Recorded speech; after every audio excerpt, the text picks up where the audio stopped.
Hey everybody, welcome again. I'm David Greenwald and you're somebody else. Today we're going to do another short video on a topic related to language teaching and language learning. Now, the first video, which was released last week, was the most basic idea you could ask for. It was simply that to teach or learn a language well and efficiently, you need a little something called a method. And that may be shocking, but you actually do. I also talked a little bit about how a textbook is not a method and does not give you a method. Okay? And we talked a little bit about why that is. I won't repeat that here for obvious reasons. But I do want to continue on that same topic and extend it a little bit. Now that we know we need some kind of a legitimate, logical, step-by-step approach to teaching, which we cannot just get from a textbook or other mass market materials. That leads to the next question, what is a good method and why don't we have more of them? Why do so many courses seem to be based just around a textbook and no other specific approach or method that would actually make sense? Well, one of the reasons for that, and it's a very big reason, is that we teachers are lazy and we only got into it for long summer vacations. Okay, no, that's not really true. We didn't. I mean, I did, but most teachers probably didn't. No, what happens with method is the first problem is that English teachers have to teach a lot of different speakers of different languages, people from different nationalities, and all of these textbooks that you get, they're for international English teaching. They're for Japanese teachers teaching Japanese students. They're for British teachers teaching French students. They're for Scandinavian teachers teaching Bengalese students. It's for everybody, okay? And that makes it impossible to have a consistent approach because any good method, first and foremost, before anything else, any good method needs to consider who the learner is. And I'm not talking about anything fancy here. I'm not talking about styles of learning. Are you a visual learner? Are you an auditory learner? Do you learn by hanging upside down in a cave from a trapeze? No, none of that. I'm not talking about any of this fancy pedagogical, psychological stuff. What I mean is simply this. I teach English to Slovenes.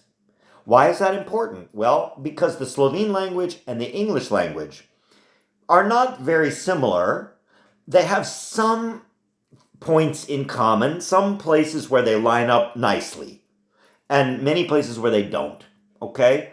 Well, the places where English and Slovene go together well, and the places where they don't, determine what kinds of problems Slovenes have with English, and what kinds of problems people like me have s vašim jezikom. Okay, so this is where the problems will be. We have to know where we're going to have problems and where we don't have to worry too much. Okay, well, in order to have that, you need a teacher who knows both languages. I, for example, have been in Slovenia for almost 20 years. So I understand Slovene very well. I know the grammar very well. And I know where Slovenes have problems, where they make mistakes, where you make mistakes, okay?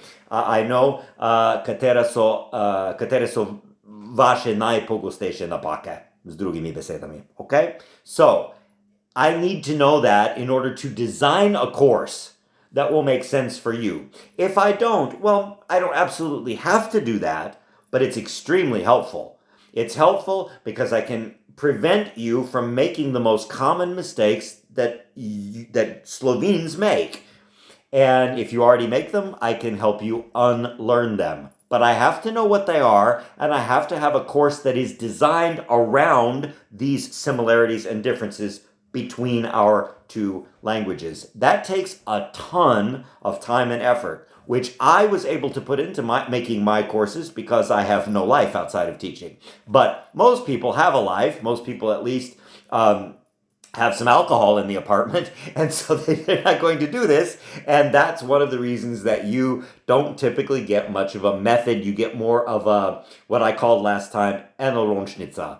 malo vsega. A little bit of this, a little bit of that, vsega pomalem, and you have a course. Yes, you do have a course, but the best course has an organized method that is like a rdeča nit that runs through the whole course and that acknowledges and incorporates the similarities and differences between the language you speak natively and the language you're trying to learn.